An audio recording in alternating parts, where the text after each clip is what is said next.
Hello students. तो students आज हम आपका क्लास 12th मैथमेटिक्स में जो हमारा थर्ड चैप्टर मैट्रिसेस है इसे फर्दर प्रोसीड कर रहे हैं और इसमें एक्सरसाइज 3.2 तक हमने लास्ट टाइम डिस्कशन किया था, क्वेश्चन नंबर 7 तक। आज उसके आगे के क्वेश्चंस देख रहे हैं, ठीक है। तो स्टूडेंट्स क्वेश्चन नंबर 8 जो हमारा दिया गया है, आप भी पीछे के लेक्चर जरूर देखते हुए आए। मैं बहुत आराम से समझाते हुए चल रहा हूँ और हमें पूरा चैप्टर फिनिश करना है, ठीक है ना, और पूरी बुक फिनिश करनी है।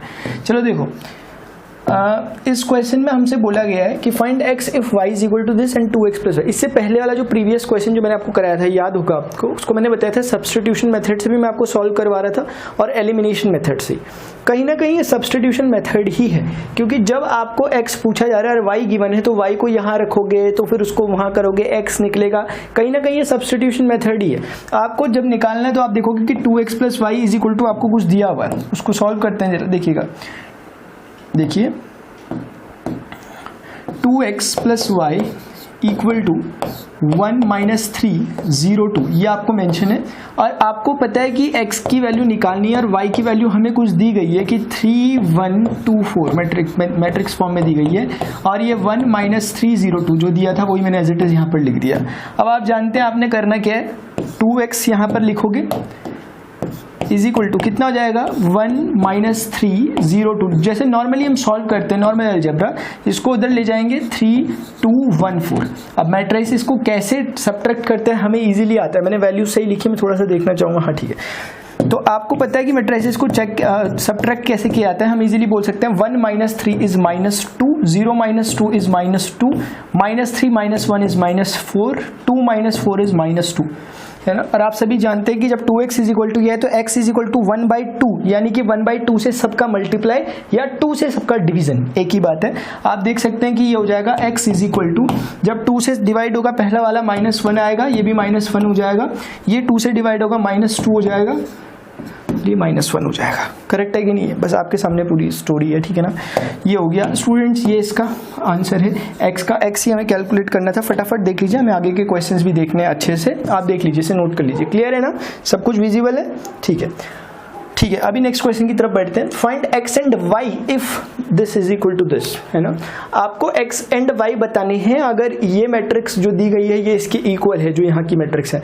हम समझ गए कि इक्वालिटी ऑफ मैट्रिक्स का क्वेश्चन है सीधे सीधे, क्योंकि इन दो मैट्रिक्स को पहले प्रॉपर सॉल्व कर लेते हैं। क्योंकि इसको 2 से कैसे सॉल्व करोगे, सबसे पहले हम करेंगे कि ये जो 2 है ये अंदर मल्टीप्लाई होगा हर एलिमेंट के साथ। हम जानते हैं ये प्रॉपर्टी है, 2 1 2, 2 3 6, 2 0 0, 2x 2x, ये। और उसके साथ जो ऐड हो रही है मैट्रिक्स वो है y 1 0 2, ये मैट्रिक्स ऐड हो रही है और इक्वल में बच रहा है 5 6 1 8, isn't it? ये हो गया। हम प्रॉपर्ली पहले ही समझ चुके हैं कि हमें करना क्या है।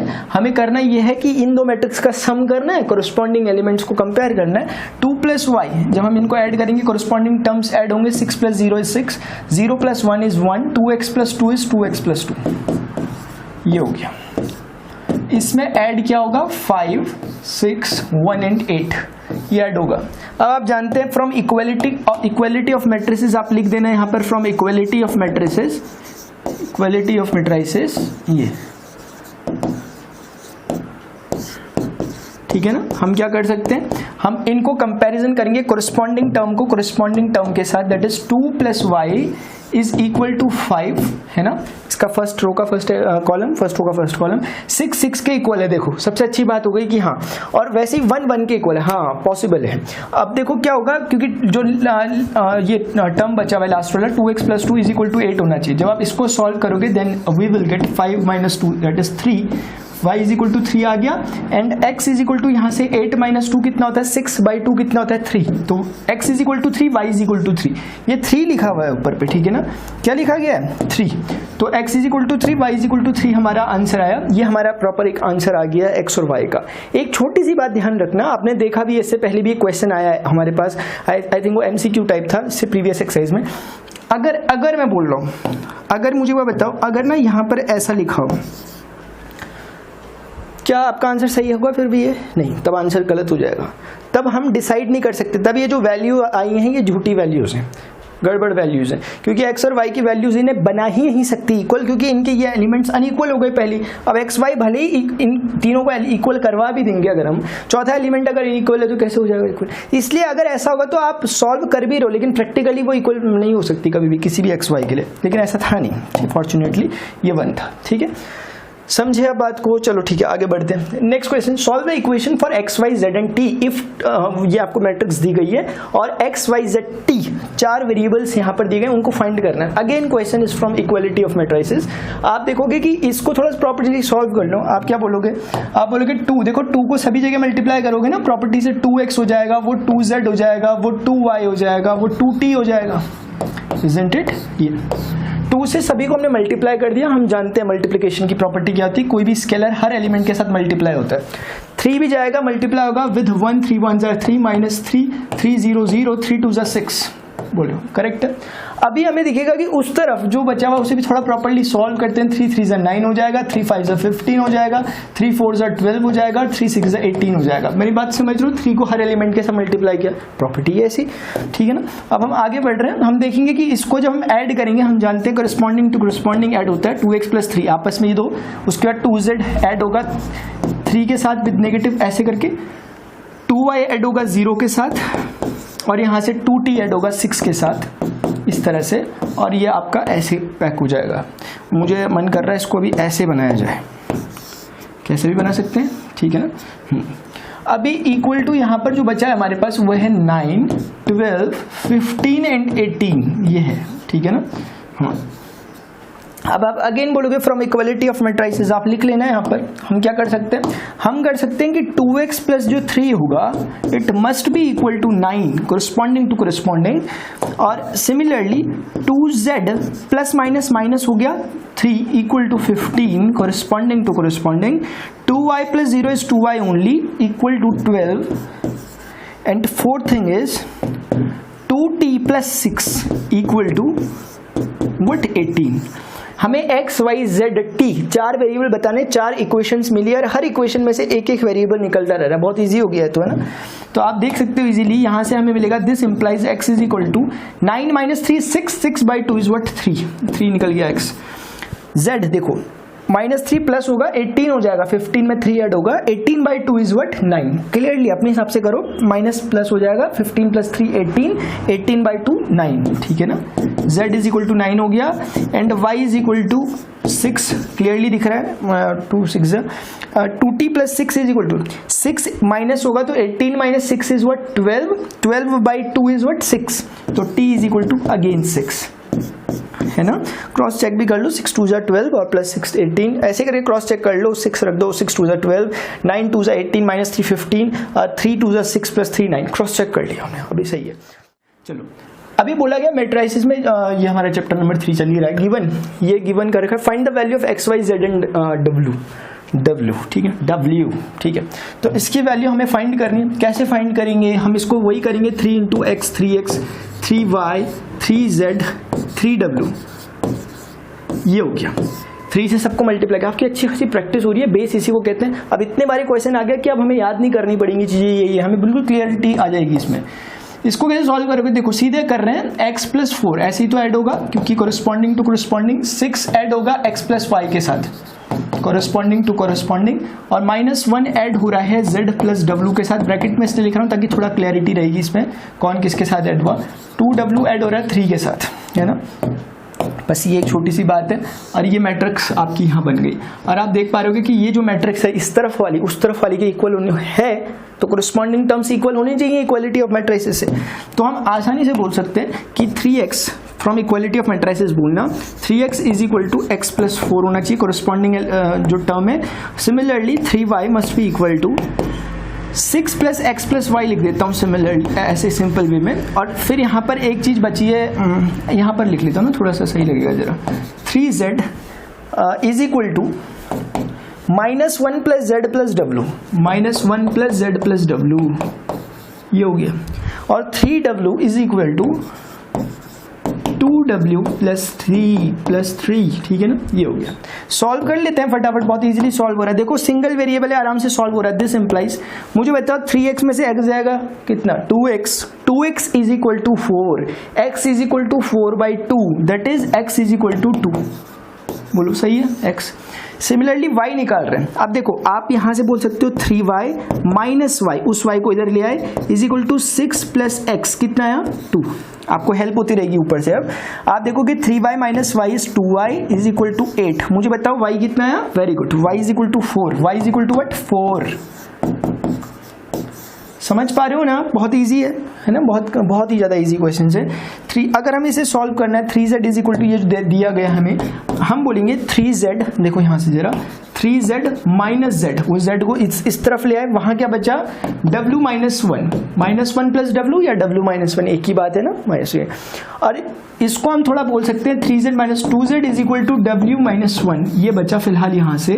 और इसको अगर हम सॉल्व करेंगे 3w माइनस 2w कितना जाएगा, सिंपल लिख दूंगा मैं, w यहाँ पर ऐसे करके माइनस हो गया, इक्वल टू 3। बहुत अच्छा काम हो गया, हमसे ज्यादा कैलकुलेशन नहीं करवा रहे, क्योंकि उसको निकालने के लिए आपको z को निकालने के लिए, हाँ z निकला नहीं है, w की जरूरत थी। मैंने सोचा था कि क्या पता ये भी ZW में कोई इक्वेशन बनेगी फिर सॉल्व करनी पड़ेगी, लेकिन ये चाह नहीं रहे ऐसा करवाना, सीधे इन्होंने W की वैल्यू दे दी। आप इसको जब वहां पुट करोगे 2z is equal to 3 minus 1 is what 2, z is equal to simply 1। ये आपके पास वैल्यूज आ गई, आप इन्हें आराम से नोट कर लीजिए जो वैल्यूज है, ठीक है ना, और प्रैक्टिस जरूर कीजिएगा साथ साथ, ठीक है ना। पॉज कर लीजिए वीडियो को अगर प्रॉब्लम है तो। 2 4 3 1, ठीक है ना, मतलब 2 4 1 3, क्योंकि x y z w की वैल्यू थी। आप आराम से कर लेना, ठीक है, ऑर्डर में लिख लेना। चलो मैं आपको बताता हूँ, लास्ट में जब भी लिखो ना एग्जाम में लिखो, जब एग्जामिनर को अच्छा लगे, इसके लिए ऐसे लिख लेना चाहो तो, ठीक है ना। x की वैल्यू कितनी है 2 4 1 3, थोड़ा ऑर्डर ध्यान रखना, x y z w, ये 2 मार्कर में जल्द से जल्द पूछा जा सकता है आपसे क्वेश्चन, ध्यान रखना इस क्वेश्चन का। और तब बिल्कुल भी नहीं, बहुत इजी क्वेश्चन है, देखते ही समझ गए। जब वो कह रहे हैं कि fx into f y is equal to f of x prove करो, तो fx तो दे रखा है, fy कहाँ है, fy भी दे रखा है। क्योंकि ना एक बात बताइए मुझे, जैसे किसी ने आपको कभी बोला कि fx is equal to x square plus 2x है ना, तो कोई पूछता बताइए fy क्या होगा, आप समझ गए कि वही फंक्शन अप्लाई हो रहा है, वेरिएबल को बदल दो, फंक्शन f का f ही है, वेरिएबल x की जगह y मांगते हैं, यानी x को हटा के y लिख लो। कोई बोल रहा है f ऑफ p क्या होगा, आप x को हटा के p स्क्वायर प्लस 2p बोल दो, बहुत सिंपल है। तो ये फैक्ट है, इसका ध्यान रखेंगे हम। ये हमने चैप्टर नंबर 1 में भी देखा, रिलेशन फंक्शन में कंपोजिशन ऑफ फंक्शन जहाँ चलता था वहाँ बहुत चलता था, फॉग गॉफ में आप जानते हैं। अगर मुझे fx दिया गया, मैं fy इजीली कैलकुलेट कर सकता हूँ, जहाँ जहाँ x है मैं वहाँ वेरी गुड y लिख दूंगा, cos y minus sine y 0, क्योंकि 0 में तो कोई फर्क नहीं पड़ेगा, क्योंकि पहले भी नहीं था, अभी भी नहीं पड़ेगा फर्क, क्योंकि उस समय x पर डिपेंड नहीं था, अभी y पर डिपेंड नहीं है। Sine y cos y 0 1 0 and 0, ये हो गया आपके पास, ये fy हो गया।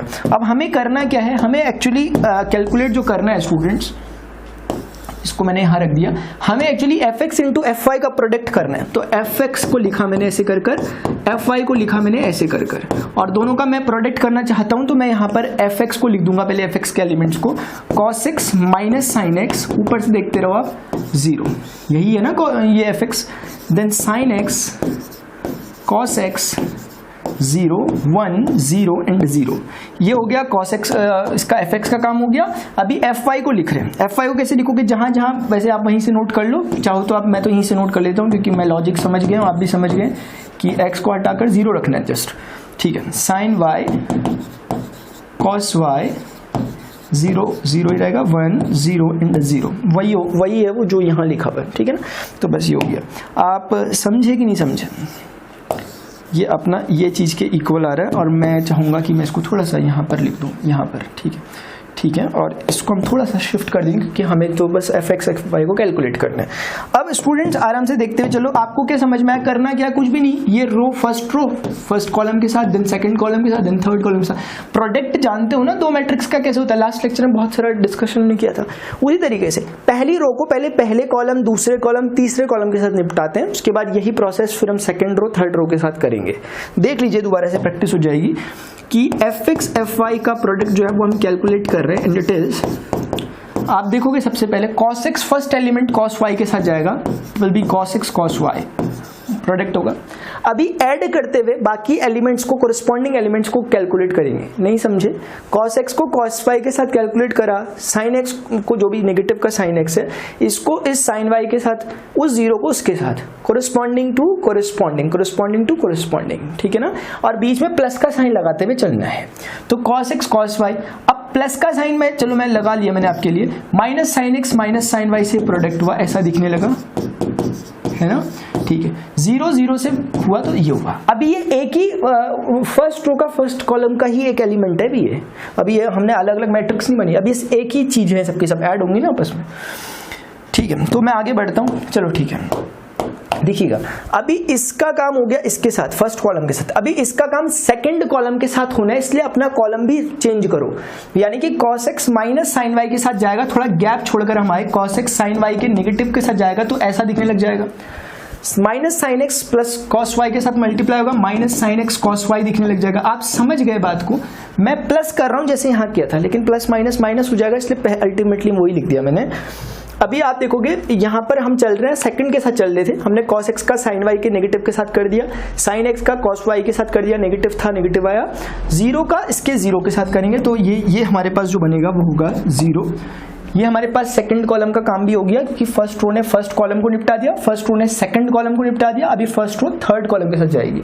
आप देखोगे cos x 0 से 0 हो जाएगा, sin x 0 से 0 हो जाएगा, नेगेटिव का भी ये कोई फर्क नहीं पड़ता, 0 1 से 0 हो जाएगा। अल्टीमेटली आंसर अपना बना 0 + 0 + 0। आप देख लीजिए आराम से, ये ठीक है ना। अब हम इसे सॉल्व करते हुए बढ़ते हैं आगे को। चलो ठीक है, अब सेम काम करते हैं जैसे हमने अभी इसके साथ किया था, सिमिलर काम आप इस रो के साथ कीजिए। सेकंड रो को first column, second column, third column. अब थोड़ा तेजी के साथ करते हैं। देखो sin x cos y, क्योंकि वही चीज कर रहा हूं exact, sin x cos y, cos x sin y के साथ मल्टीप्लाई होगा, cos x sin y के साथ मल्टीप्लाई होगा, देन 0 0 के साथ मल्टीप्लाई होगा, ठीक है। अभी सेकंड रो सेकंड कॉलम के साथ आएगी, minus sine x minus sine y के ऐसा हो जाएगा, माइनस साइन एक्स माइनस, मतलब समझ गए आप, माइनस का साइन आ जाएगा, प्रोडक्ट होने पे sine x negative sine y का। cos x cos y के साथ होगा, प्लस के साइन के साथ, cos x cos y के साथ होगा, और 0 0 के साथ हो जाएगा, ठीक है। अभी जो नेक्स्ट कॉलम है उसको लिख लेते हैं। तो वो क्या कह रहा है? वो कह रहा है कि sin x 0 0, cos x 0 0, 0 1 0, all are 0, 0 + 0 + 0। चलो ठीक है, थर्ड कॉलम पे आते हैं। अब बारी आई है थर्ड रो की, यानी कि आपको अब चलना होगा थर्ड रो को फर्स्ट सेकंड थर्ड कॉलम के साथ चलाना है। 0 cos y से 0, 0 sin y से 0, 1 0 से 0, all are 0, 0 + 0 + 0। 0 × minus sine y 0, 0 × cos y 0, 1 × 0 0, all are equal to 0। फिर से देखो मेहनत कम लग रही है यहाँ पर, 0 0 0 0 0 0, 1 1 1, गलती में मत आना कहीं की सभी 0 कर दिए, ये आया। चलो ठीक है, अच्छी बात है। अब इसको हम थोड़ा सा प्रॉपर लिख लेते हैं, प्रॉपर अरेंजमेंट कर लेते हैं। जो भी हमारा रिजल्ट आया हुआ बहुत बड़ा सा लग रहा है, थोड़ा सा एक बार सिंप्लीफाई कर लेते हैं, जितना पॉसिबली हो पा रहा है उतना हम करेंगे। cos x cos y minus sine x sine y, ये इतना है। यहां से sin x cos y plus cos x sin y, sine x cos x, चल ठीक है, 0 + 0 0 हो गया, minus cos x sin y। देखो उसको देखो जरा, उसमें मैं माइनस को ऐसे कॉमन लेके ऐसा लिख लूं क्या?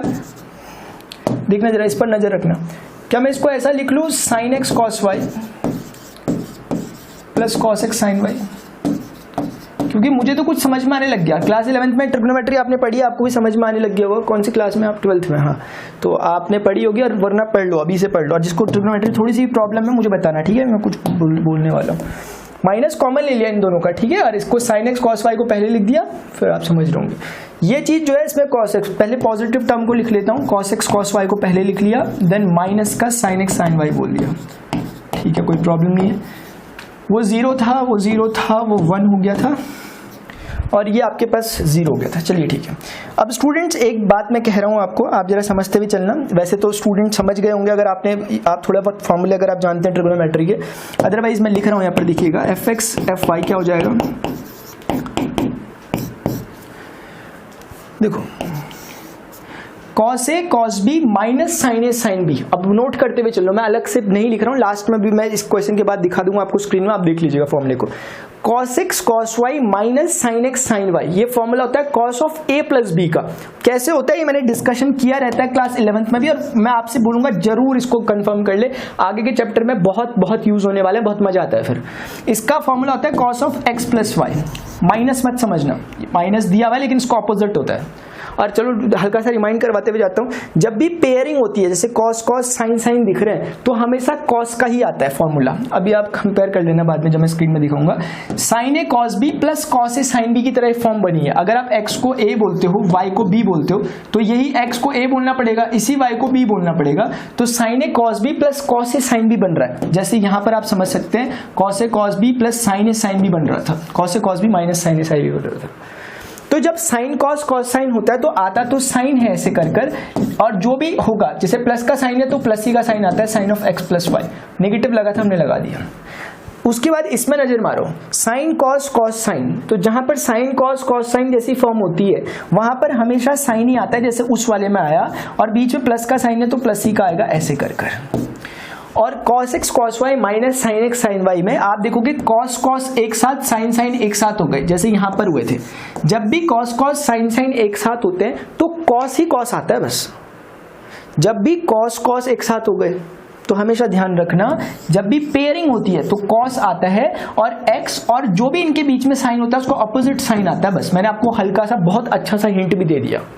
अब आप जो स्क्रीन में फॉर्मूले दिखेंगे उनको देखोगे, आपको ये लॉजिक जो मैंने भी बताया वो ध्यान रखना, आप कर भी लोगे आसानी से। फिर मैं भी एक बार और बताता हूँ, 1 0 0, ठीक है। हाँ, तो स्टूडेंट्स एक नज़र आप अगर मारे ना, जरा मैं आपको थोड़ा दिखाता हूँ, इसे थोड़ा स्मॉलर करता हूँ। देखिए आप एक बात समझना, जरा समझने वाली बात है थोड़ी सी। दिख रहा है? हाँ दिख रहा होगा, दिख रहा होगा। देखो चलो cos x आपको दिख रहा होगा, अपनी बुक में देख लीजिए। cos x था fx में फर्स्ट टर्म, ये cos of x plus y है। वो माइनस साइन x था, ये minus sine of x plus y है। वो 0 था 0 था 1 था, 0 था 0 था 1 था, लास्ट 0 0 0 0। ये साइन x था सेकेंड रो का फर्स्ट कॉलम, इसका sine of x plus y है। वो cos x था, ये cos of x plus y है। आपने एक बात गौर कर दी, आप समझ गए कि उस रिजल्ट में इस रिजल्ट में फर्क कितना ही है। जहां पर x था, जहां पर y वाले में y था, यहां पर x प्लस वाई है। तो मुझे बताओ, जब x रहता था तो फंक्शन को fx कहते थे, जब y रहता था तो फंक्शन को fy कहते थे। अगर ये x प्लस वाई है तो फंक्शन को क्या होगा? Of course f of x plus why he तो कहोगे, क्योंकि मैं ही अगर आपसे कहूं कि f of x plus y क्या होगा, इस फंक्शन को देखकर बताओ मुझे f of x plus y क्या होगा। आप बोलोगे यहाँ पर x प्लस वाई रखा तो हर जगह वेरिएबल के प्लेस पे x प्लस वाई रखेंगे, तो आपको वो ऐसे ही तो दिखने लगेगा। ये है बस बात, ठीक है। तो स्टूडेंट्स ये हो गया। बस मैं आपको अब यहाँ पर आपको मैं स्क्रीन में यहाँ पर फॉर्मूले आपको दिख रहे हैं, यहाँ पर ये फॉर्मूले जो दिख रहे हैं आपको, ये फॉर्मूले को माइंड करना। देखो साइन ए कॉस, सबसे पहला formula sine of x plus y is equal to sine x cos y plus cos x sine y. यानी कि जहाँ पर साइन तभी आएगा जब साइन कॉस कॉस साइन जैसी जगह होंगी, और साइन वही होगा जो प्लस का प्लस ही आएगा। Second thing, sine of x minus y is equal to sine x cos y minus cos x sine y होगा। और थर्ड में जब भी कॉस के फॉर्मूले आएंगे, जैसे cos of x plus y और cos of x minus y आपको दिखाई दे रहा है, तो जब भी कॉस आता है वो तभी आता है जब सामने पेयरिंग हो रही हो। जैसे आपको दिख रहा होगा cos of x plus y क्या है? Cos x cos y minus sine x sine y, opposite sign. Similarly last वाला आप देखेंगे cos of x minus y equal to cos x cos y plus sine x sine y. जब भी cos आता है तो पेयरिंग होती है, cos cos एक साथ रहते हैं, साइन साइन एक साथ रहते हैं, और प्लस की जगह माइनस आता है और माइनस की जगह प्लस आता है। आपने स्टूडेंट से देख लिया, चलिए ठीक है। फिलहाल हमारा एक क्वेश्चन भी हो गया। अगर मैं इसे कोशिश करूं एक स्क्रीन में लाने की, कहीं ज़्यादा छोटा ना हो जाए, लेकिन फिर भी चलिए ठीक है, सही है। चलिए ठीक है स्टूडेंट्स, फिलहाल हमने 13 तक के क्वेश्चन कर लिए। आगे के जो क्वेश्चन बचे हैं वो हमने अपनी नेक्स्ट एक्सरसाइज में देखने। हम समझ के सभी क्वेश्चन को कर रहे हैं, और आपको पता है कि मैंने जो ये आपको ये कराए हैं लेक्चर्स को, इनको आपको जरूर रिवाइज करना चाहिए अपने पास, ठीक है ना। बार बार इनको रिवाइज करते रहोगे तो अच्छे से बैठ जाते हैं दिमाग में। मैंने बताया थर्ड फोर्थ चैप्टर से ऑलमोस्ट 11 मार्क्स का सीबीएसई में, बाकी में 13 मार्क्स तक का आता है जहां 100 मार्क्स का पेपर होता है डिटर्मिनेंट और मैट्रिसेस से। तो इसको आपको जरूर करना चाहिए। और आपको पता है कि आपको अगर ये वीडियो इन्फॉर्मेटिव लगा तो क्या करना चाहिए। आपका क्वेश्चन है आज का कि अगर आपको ये वीडियो इन्फॉर्मेटिव लगा तो आपको डैश डैश करना चाहिए। चलिए स्टूडेंट्स ठीक है, मिलता हूँ अपने नेक्स्ट लेक्चर में। टिल देन गुड बाय, सी या, हैव अ ग्रेट डे।